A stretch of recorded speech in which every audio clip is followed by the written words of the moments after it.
The broadcast is now starting. All attendees are in listen-only mode. Good evening. We welcome everyone to the webinar organized by MyCFO.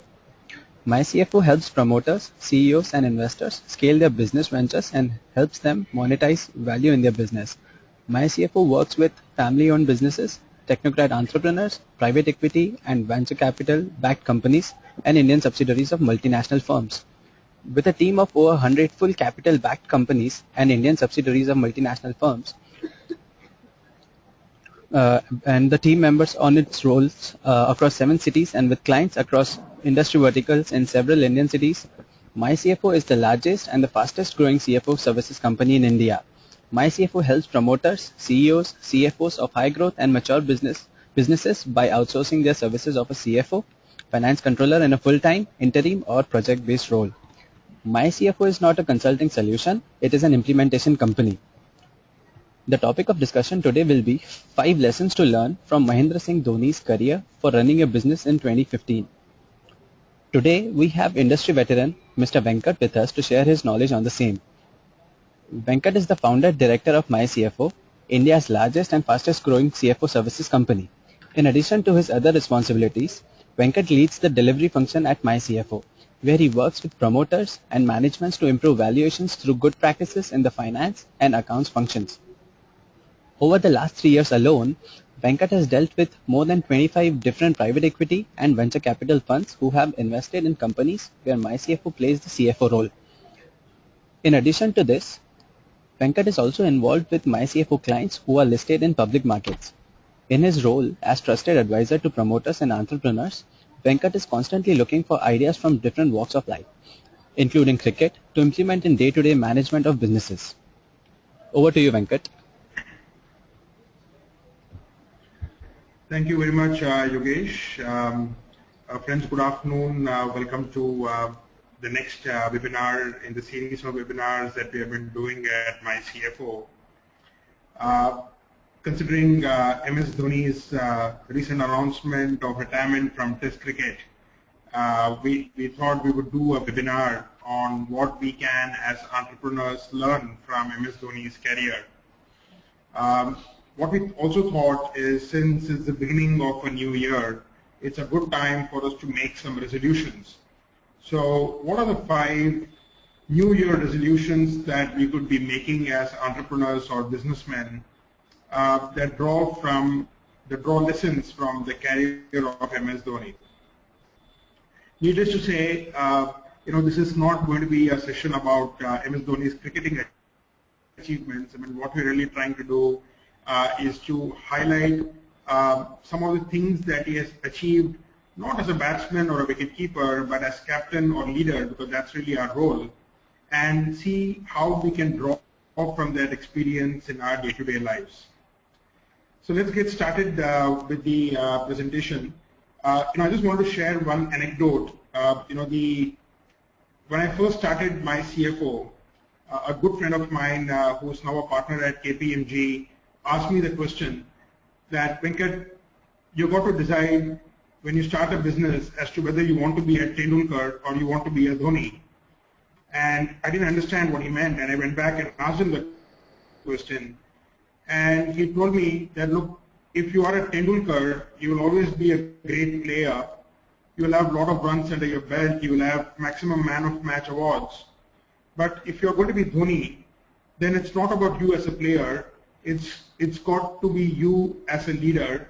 It's got to be about the organization that you lead. So for me, the key takeaway from that advice was, in your capacity as a business owner and a business manager, sometimes it's important to be, in fact, I would say it's more important to be a good leader as compared to just being a good player. So this is no disrespect to Bharat Ratna Tendulkar. He's obviously a great player, but today's discussion is not about great players, it's really about great leaders. So let's take a quick look at what MS has been able to achieve in his career. He has led India to #1 for 18 months in test rankings from December 2009. He led India to an ODI World Cup in 2011. He has led India, this is his captaincy debut in 2007, where India won the T20 World Cup. We then won the ICC Champions Trophy in 2013. He holds the record for the maximum wins by an Indian captain in Tests at 27. The next best is Sourav Ganguly at 21, so he's ahead by a good margin. He's got most wins by an Indian captain in ODIs, 117 wins. India has had the longest unbeaten run in ODIs under Dhoni's captaincy. He's got the highest number of test dismissals by an Indian keeper at 294. It's kind of surprising that Syed Kirmani, who's probably India's most remembered wicketkeeper, has got 100 test dismissals less as compared to MS Dhoni. He's then led Chennai Super Kings to IPL wins in 2010 and 2011. He then led CSK to Champions League T20 wins in 2010 and 2014.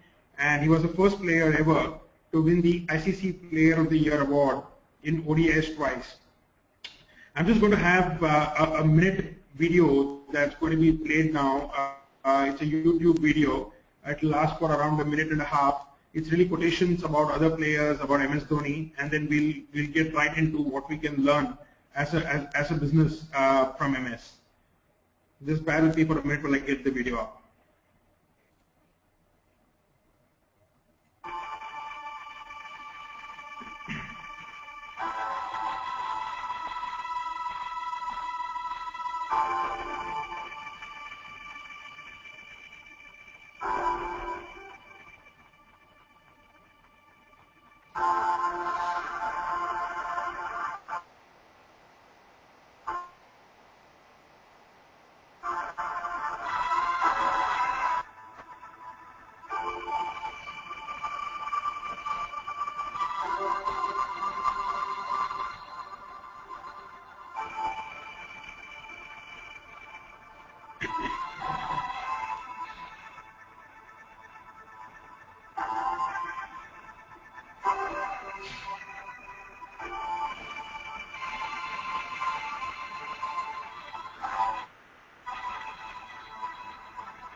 Right, thank you. So it's kind of interesting to see what people have got to say about him. And we've got three players actually. This is Rahul Dravid and Sourav Ganguly and Tendulkar, all of who have played under Dhoni. And two of them, both Ganguly and Tendulkar, saying that MS Dhoni is probably India's best ever captain. I also quite like what Ian Bishop has got to say about MS Dhoni. I don't know if you could pick up the writing on the slide. But it says that if there are 15 runs needed of the last over, the pressure is on the bowler. Pressure is not on MS Dhoni. So kind of exemplifies, the character of this very famous personality. Right. So let's see the first lesson, which I think we should be learning from him.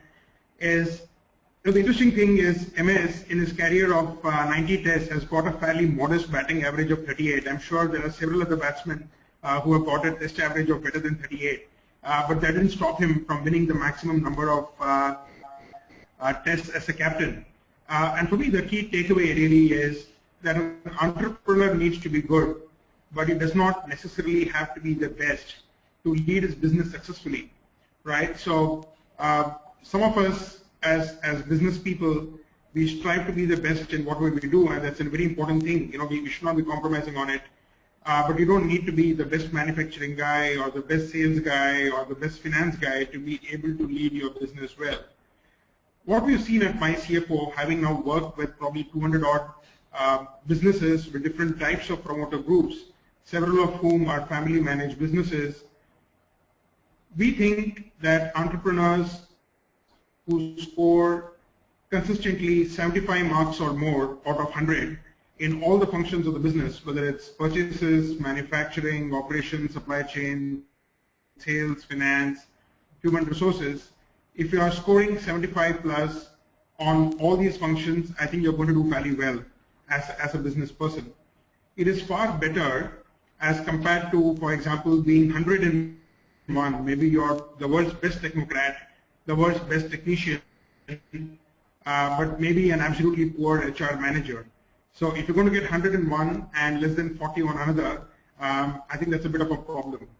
So I think it's important to kind of be above average, but what's very important is to be a bit of an all-rounder, right? The one thing that we tend to forget when we talk about MS Dhoni is that we all know about his batting skills and his helicopter shots and all the rest of it, but we don't really kind of talk about his wicket-keeping achievements, right? I mean, his presence in the team, basically he came in to replace Rahul Dravid, who was doing a great job for India, both as a batsman and wicket-keeper. So he had a fairly big shoe to fill. When you talk about Indian all-rounders, most people would probably say that Kapil Dev was the greatest Indian all-rounder, but we shouldn't forget to add MS Dhoni in the list of Indian all-rounders, because he was not just a batsman, he was also a wicket-keeper. Let's not forget that he currently holds a record for the maximum number of dismissals as keeper, not just in Tests, but also in ODIs for India.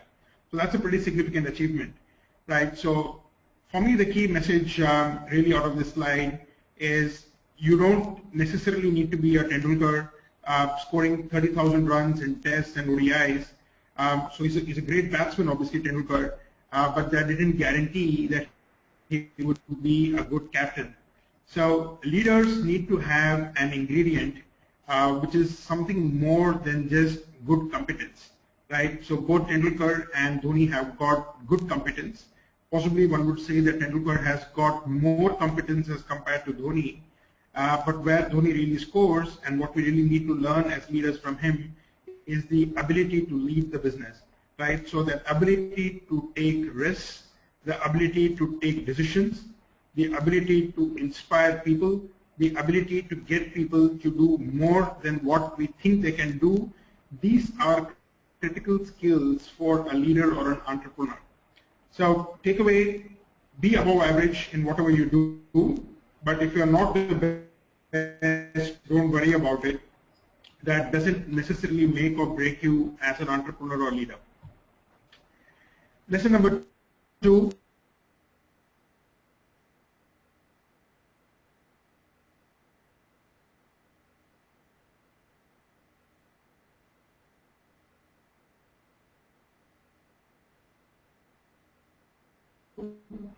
Best finisher in the ODI format, right? Because as a player, he's kind of a guy who wants to stay there at the end and make sure that his team is across the line, that his team is winning the game. When you think of the ODI games, great finishers, people like Lance Klusener from South Africa or Michael Bevan from Australia, you will find that MS Dhoni is actually better than both of them in terms of the number of winning tosses that he's been involved in. And let's not forget that he kind of comes to play at number 6, number 7, right, by which time most of the key players are gone. Now, what is the takeaway for us as business people from this? Many times, and I'm sure those of you who are entrepreneurs will relate to this very quickly, a businessman does not really have a fixed role in his company, right? He's kind of expected to fill in wherever there is a gap.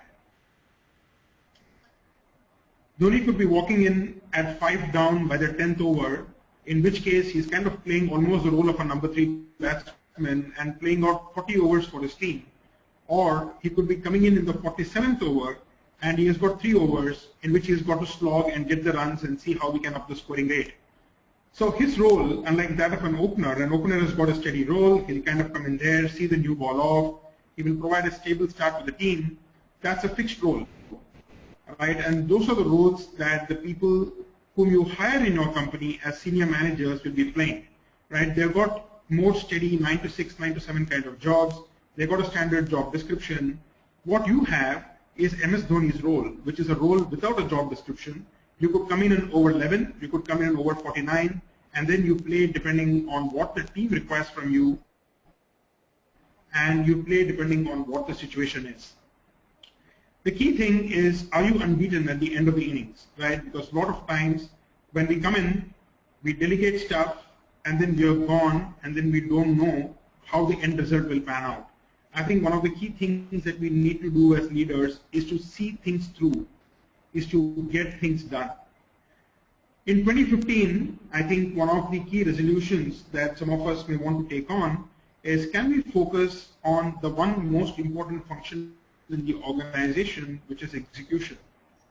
can we connect the dots and get things done, right? So when we run our companies and someone asks you as to what are the functions in your companies, we would talk of the departments in our companies like HR or accounts or purchases or manufacturing.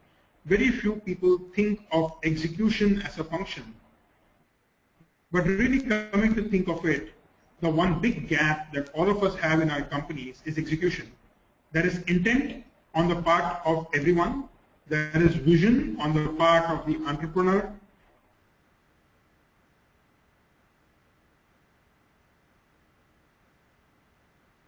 Yet there is a lack of execution. Getting involved where an organization feels a gap are the areas that a good captain is worried about, right? So lesson number 2 for us from MS Dhoni is, can we play the role that the organization wants us to play, which may not always be the role that you or I like to do, but nevertheless that's a role that the organization wants you to play. Can you play the role that creates the maximum impact for your company? Are you the person who is the most impactful person in the company in terms of results delivered? And most importantly, are you there till the very end to make sure that the job is getting done without losing stamina or focus? The third lesson that we have from MS Dhoni's career is that, and all of us again know this when we've got to captain teams with people who are older than us or who are more accomplished than us, and this is not a very easy thing for any leader to cope with. MS has actually played with 4 people under him, 4 ex-captains. So he had at a point Rahul Dravid, Anil Kumble, Saurav Ganguly and Sachin Tendulkar, all of whom have played under MS Dhoni's captaincy. It's really no big deal. I mean, what he has taught us is that a captain does not need to be the most experienced player, but he has got to be the person who is able to leverage the experience. I know sometimes a lot of us, particularly in the Indian context, have got a bit of an issue dealing with people who have got a better CV as compared to us or who are older than us. Really, as promoters and entrepreneurs, we shouldn't be getting too hassled or too worried about this. End of the day, we've got to understand that your relationship with some of these senior people is really subsidiary to the end result that the organization needs to achieve. So your interactions with them have got to be driven not necessarily by your comfort level with them or their comfort level with you. It's just a function of what needs to get done and whether you can collaborate with them to actually get it done. What really matters is how do you leverage experience? There will always be somebody out there who is more capable than you, who's more smarter than you, who has got more professional experience than you. But why you are an entrepreneur and why he's not is because you take the decisions, you take the risk. You're going to figure out how you can use this individual's resources to be able to achieve the organizational goals. And we have seen this time and again with Dhoni as well. Many a time you see Tendulkar running up to him and whispering some piece of advice, or Dhoni and Dravid are having a small chat in the slips. So he gets a lot of inputs from these guys, but ultimately he's the guy who has got to take a decision and run with that decision. For me, the New Year resolution from this aspect of Dhoni's career is whether in 2015 we can surround ourselves with players who are better than ourselves and not feel insecure about it. And to my mind, I think this is something that family managed businesses in particular, I think, need to think about. They tend, I think, sometimes to feel uncomfortable working with professionals who are more experienced than them, but it doesn't really matter. Maybe this year, make an effort to surround yourself from people who are actually better than you and see how this year goes. There's no guarantee that you will get the equation right, but it will be an interesting experience for sure, and you will learn from that experience. You will learn how to get it right. Lesson number 4, your origins don't matter. What really matters is your performance, right? We all know about Dhoni's very humble origins from Ranchi, Uttarakhand. His family is actually a Rajput family. They're originally from Uttarakhand. We know that Dhoni's father is actually a fairly humble servant, a government servant with a smallish government company. But that has not really stopped Dhoni from becoming India's best ever captain. Incidentally, Dhoni himself, as you probably know, was a ticket collector for 3 years, and it was only sometime in 2001 to 2003 that he was a ticket collector, post which, of course, his rise has been absolutely meteoric. So where you come from is not that important. So if you are a startup entrepreneur who's hearing to this webinar, if you are an entrepreneur without much resources, your origins may be humble, but that is not a disqualification. On the other hand, if your originals are privileged, so for some of you who are actually coming in from a business family who have got the connections, the net worth to be able to get started off on an entrepreneurial journey at a much higher platform, you've got an advantage for sure, but it may not be a permanent one. For me, the takeaway, right, is in 2015 is, can we define goals in terms of where we want to go and not in terms of where you come from. So what do we mean by that? It's a good time to be talking about budgeting processes, because I'm sure some of you will be thinking very seriously now about doing your budgeting for financial year 15-16. So what's your experience at my CFO with companies that do budgeting? People will get into a room, they will ask finance for what happened in 13-14 and where they're going to finish 14-15, and then they will say, let's talk about the growth that we want from 14-15 in 15-16. And that growth could be 10%, 20%, 30%, could be whatever, depending on what kind of a business you are in. In my view, that's what we call as an incremental thought process to budgeting or target setting. Maybe it's a good idea to borrow a leaf from Dhoni's book and see if it's possible for us to define targets in terms of the opportunity. So what do we mean by that? What is the market share that your company has got in your current industry, right? And I'm pretty sure that when you really think in terms of market share, you will say that, oh, maybe I got 1% of the market, I got 2% of the market, or whatever. For me, that's the opportunity, that if you are at 2% of the market, can you think in terms of growing it to 20%? And then you're kind of talking about a 10x kind of a scale, right? So where is 10x? And where is a 30% year-on-year increase? I mean, there's really no correlation between the two. Businesses, too many businesses, in my view, in India, are currently planning for budgets of performance based on incremental thought processes, rather than planning on the basis of an opportunity-led thought process. So can we, in 2015, take a leaf from Dhoni, not let where we are or where we come from to be a constraint, but rather look at what is possible to be achieved and go after that target in life. So that may be a possible resolution for you to take on in 2015. The last lesson, what we learned from the test retirement of Dhoni, right? There are not too many cricketers that I know who would decide to retire after 90 tests, right? Because the number 100 is a great number. You want to kind of see that you can play at least 100 tests. But what Dhoni did is to step down,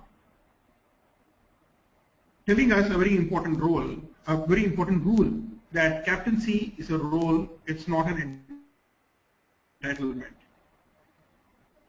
It's something that I think we as entrepreneurs sometimes find it very difficult to understand, because most of us are owners and managers, and we don't always separate those two roles out. We believe that leadership is permanent. We believe that we are going to be here to lead the company forever. And something to think about is, if we as business people, as entrepreneurs, start looking at our managerial roles as a temporary trustee role, it's really a role-based thing that we're playing out and not something which is permanent. Are we likely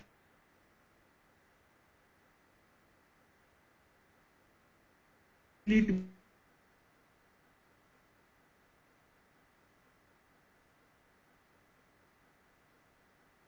be more objective in the way in which we are improving to run your business today? captain, but can you also think about what will happen if tomorrow you don't feel motivated enough to lead the team, or if the needs of the business are such that it requires somebody who is more capable than you?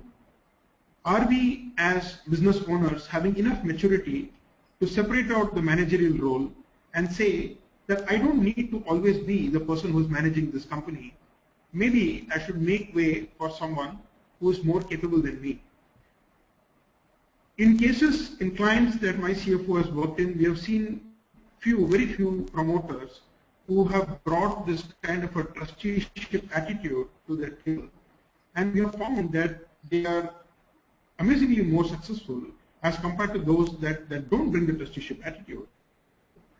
Trusteeship brings a lot of objectivity to the table. It helps you to take decisions in a better perspective.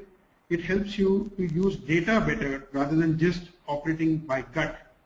And most importantly, it allows you to think about yourself not as a permanent person, but as someone who is there only for a temporary period of time to help the organization move from point X to point Y. So possible resolution for you in 2015 is, can you view your role as a leader as a temporary managerial one without mixing it up with a more permanent ownership role? You're always there as an owner. I mean, nobody can take your shareholding away from you. So you can continue as a player, but can you bring somebody else on as a captain? Something for us to think about. I just wanted to touch on one or two other thoughts before we open it up for questions. You know, while it's good, and we kind of saw one of the lessons that it's important for you to surround yourself with good people, one needs to understand that the captain himself has got to be a performer. If you can't perform, you're out. And that's the Australian cricket style, that if you can't hold on to your place in the team as a player, you cannot be the captain of the side. So if you look at MS's performance, you will find that his overall ODI average, for example, is 52 runs per innings, which is a pretty good average. But as a captain, he averages 57, and as a non-captain, he averages 44. So clearly, with the burden of captaincy, he has brought in better performance as a batsman. What is even more amazing is his contribution to India's winning causes. So in a game that India loses, Dhoni typically makes 34 runs on an average. But in a game that India wins, Dhoni makes 74 runs on an average. This goes to show that how a captain's personal performance can have a pretty significant influence in the final outcome of his team. So for all of us as entrepreneurs and business people, it's important for us to be competent managers ourselves before we can hope to lead a bunch of competent people. The last thought I want to leave behind with you is that it's not that Dhoni is perfect, right? If you look at his test record outside India, we have lost as many as 15 tests and we have won only 3 tests. Ganguly had a much better test record outside India than what Dhoni has got. But that's fine. Sometimes all of us as entrepreneurs can be very hard on ourselves. We expect a lot from people around us, and we also set a very high bar in terms of our own performance. But let's not forget that we're all human beings, and there are some limitations to our own performance. So while in 2015 we are setting 5 new resolutions for ourselves from Dhoni's career, let's not forget that it is okay to be imperfect. There will be a few areas where you don't score 100 on 100. Learn to live with those limitations. Learn to build a team that can cover up for your limitations so that also as an organization, as a business, you still provide a well-rounded support to the market and your customers. Right? So with those words, I'd like to bring the presentation to an end. For those of you who have got any questions, very happy to take those. Maybe you could type it into the chat box, and we'll be happy to take the next 5 to 10 minutes to answer questions if there are any. Thank you so much, Venkat, for the insightful details. And thank you all for participating in the webinar. And all the questions which have been asked will be mailed to the concerned person by tomorrow. So Venkat, any questions which we have received, we can we can just mail it to them. And those who have participated, they can just note down the email addresses if they have any further questions. Okay. Yeah. Thank you. Sounds good. So thank you all for your participation. Yeah. Thank you. Look forward to seeing you in the next webinar. Thank you. Bye.